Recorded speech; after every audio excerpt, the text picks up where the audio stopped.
पीछे रह गई जमींदार की ठहाकों वाली हंसी, जो मोहन के आत्मसम्मान को बार बार चोट पहुंचा रही थी।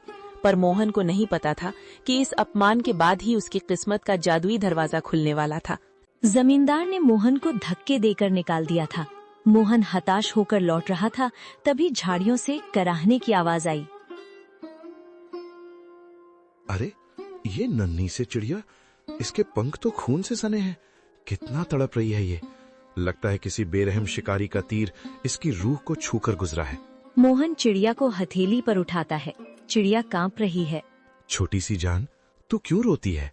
तेरा तो कोई घर भी नहीं जिसे जमींदार छीन ले। देख, मेरे पास तुझे खिलाने के लिए दाना तो नहीं है, पर ये पानी की आखिरी बूंदे तेरे नाम। मेरी प्यास से बड़ी तेरी जिंदगी है। मेरी धोती का ये टुकड़ा शायद तेरे घाव ना भर पाए, पर तेरी तड़प को थोड़ा आराम तो दे सकता है। मोहन अपनी फटी कमीज का कोना फाड़ता है और बड़ी कोमलता से चिड़िया की पट्टी करता है। अचानक एक तेज रोशनी होती है और चिड़िया एक दिव्य परी में बदल जाती है।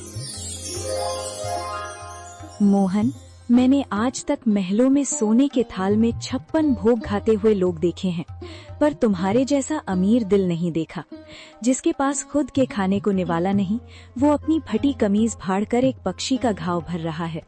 तुम्हारी इस निस्वार्थ करुणा ने मुझे विवश कर दिया कि मैं तुम्हारी मदद करूं। आप कौन हैं देवी? मैं तो बस एक साधारण इंसान हूँ। मैं तुम्हारी परीक्षा थी मोहन। ये लो, ये आलू और मटर के बीज साधारण नहीं है। इन्हें उस जमीन पर बोना जहाँ तुमने अपनी गरीबी के सबसे ज्यादा आंसू बहाए हैं। ये फसल तुम्हारी तकदीर बदल देगी। लेकिन याद रखना, ये जादू तभी तक रहेगा जब तक तुम्हारे दिल में दूसरों के लिए दर्द रहेगा। जिस दिन अहंकार आया, ये फसल पत्थर बन जाएगी। परी तो एक दिव्य प्रकाश पुंज बनकर आसमान में विलीन हो गई, लेकिन पीछे छोड़ गई मोहन को हक्का बक्का, निशब्द और कांपते हाथों में वो मखमली पोटली थामे हुए। मोहन अपनी जगह से हिल भी नहीं पा रहा था। उसे लग रहा था कि शायद भूख के मारे उसका सर चकरा रहा है और ये सब उसकी कल्पना है। वो बार बार अपनी आंखों को मलता और फिर उस सुनहरी पोटली को देखता। नहीं, ये सच नहीं हो सकता। मोहन, तू पागल हो गया है। भूख और धूप ने तेरे दिमाग पर असर कर दिया है।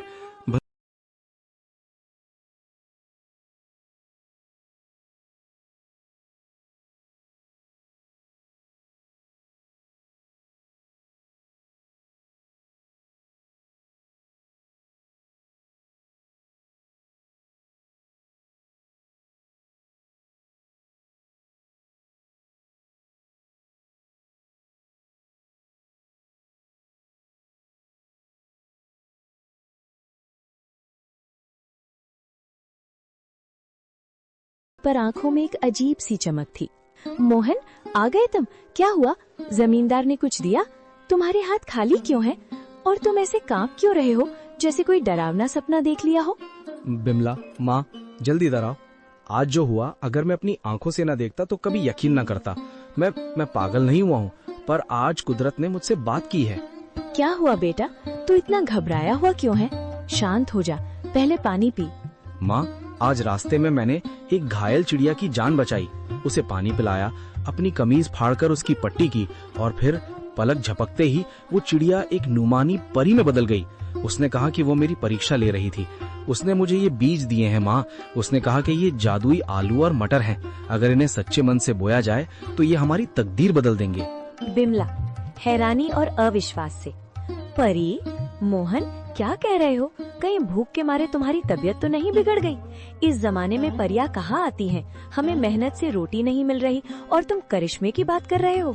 बिमला, मुझे भी यकीन नहीं हो रहा था। रास्ते भर मैं खुद को यही समझाता रहा कि मैं सपना देख रहा हूँ। पर देखो इस पोटली को, क्या ये किसी गरीब किसान के घर की चीज लग रही है? माँ, जब उस परी ने मुझसे बात की तो मेरे दिल का सारा बोझ उतर गया। उसकी आवाज में वही ममता थी जो तुम्हारी आवाज में है। उसने कहा, जब तक मन साफ रहेगा ये फसल सोना उगलती रहेगी। बेटा, इस दुनिया में जो हम देख नहीं पाते, इसका मतलब ये नहीं कि वो होता नहीं है। तेरी ईमानदारी का सिला देने खुद विधाता किसी न किसी रूप में आते ही हैं। बिमला, शक मत कर, ये बीज नहीं, ये हमारे सब्र के आंसू